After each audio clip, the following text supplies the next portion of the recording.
Welcome to Triumph IAS. It's a daily mains practice question and answer series.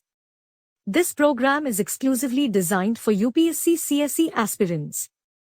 In this video discussion, we will discuss UPSC CSE mains previous 25-year questions. Question number 1. What is water stress? How and why does it differ regionally in India? Let's start with the introduction of the answer. Water stress occurs when the demand for water exceeds the available amount during a certain period or when poor quality restricts its use. The main body of the answer should be: Number 1. Water stress causes deterioration of fresh water resources in terms of quantity, aquifer overexploitation, dry rivers, etc., and quality, eutrophication, organic matter pollution, saline intrusion, etc. Indicators of water stress and scarcity are generally used to reflect the overall water availability in a country or a region. Number 2.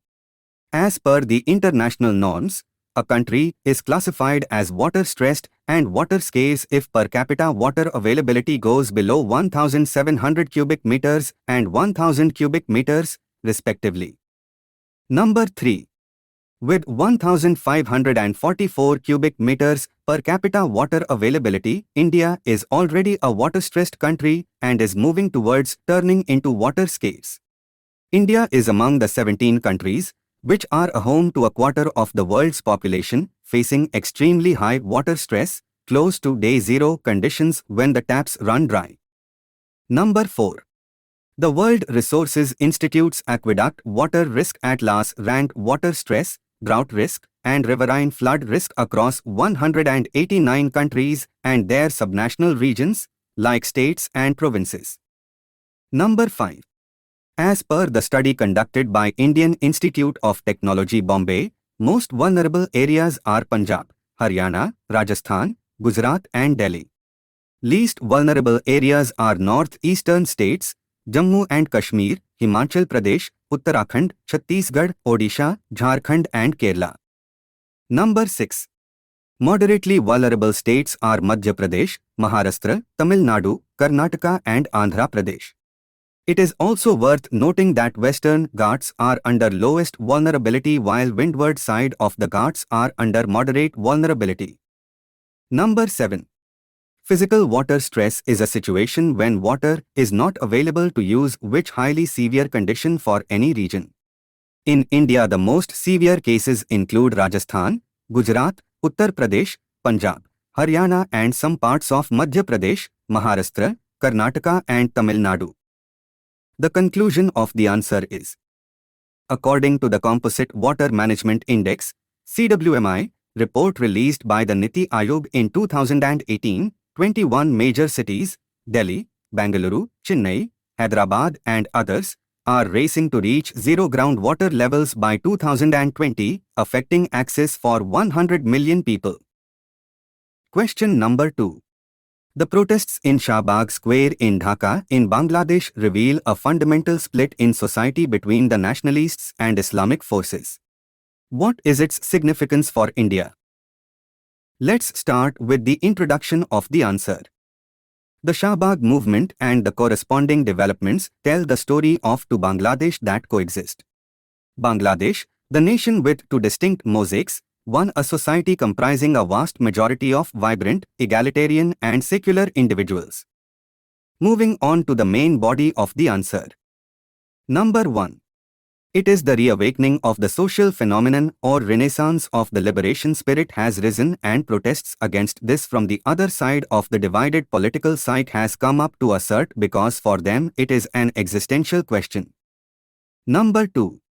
The war crimes of 1971 did not only impact the victims of the crimes themselves, but the whole country. The Gono Jagoro Monko would become political platforms to represent these grievances. Number 3.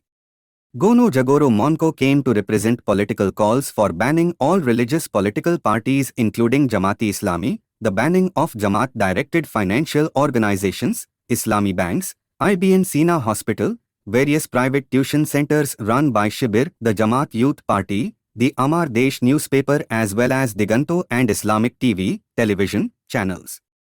Number 4. India should be paying attention to Shahbag Square because this is about more than a war crimes trial that is only relevant to Bangladesh. The conclusion of the answer is a very important demand that youth there have put forward is demanding a ban on religion in politics. The biggest story of movement to resoundingly choose secularism over Islamic extremism is happening in one of the world's largest Muslim democracies. In a sense, Bangladesh-India relations today are almost back at the same point where we started off in 1971. Question number 3. The public expenditure management is a challenge to the government of India in context of budget making during the post-liberalization period. Clarify it. Let's start with the introduction of the answer. Public expenditure management, PEM, is a framework of fiscal reform to enhance effectiveness of public policy. PEM is being applied to fiscal reform in developed as well as developing countries as a core of measures to maximize outcome of public policy. The main body of the answer is number 1. The economy was facing problems of declining foreign exchange, growing imports without matching rise in exports, and high inflation. India changed its economic policies in 1991 due to a financial crisis and pressure from international organizations like the World Bank and IMF. Number 2. Fiscal policy is a critical component of the policy framework pursued since the initiation of economic reforms in India in 1991 to achieve the objectives of economic growth, price stability and equity. To achieve these objectives, it was necessary to raise more resources through taxation and restrain the growth of unproductive and non-planned expenditure. Number 3. During the mid-90s there was setback in this policy when 5th Pay Commission's recommendations of sharp hike in wages and salaries were accepted, resulting in large increase in non-planned government expenditure and consequently rise in fiscal deficit. Number 4.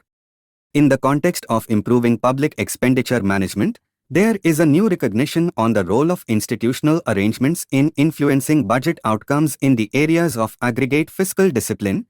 The conclusion of the answer is these include segmentation of expenditure between plan and non-plan, absence of a hard budget constraint, lack of incentives to ministries to reallocate resources, non-availability of information on costing of services, problems in budget and accounting classification, inadequate information systems on transfers of resources to states and absence of robust financial management information systems.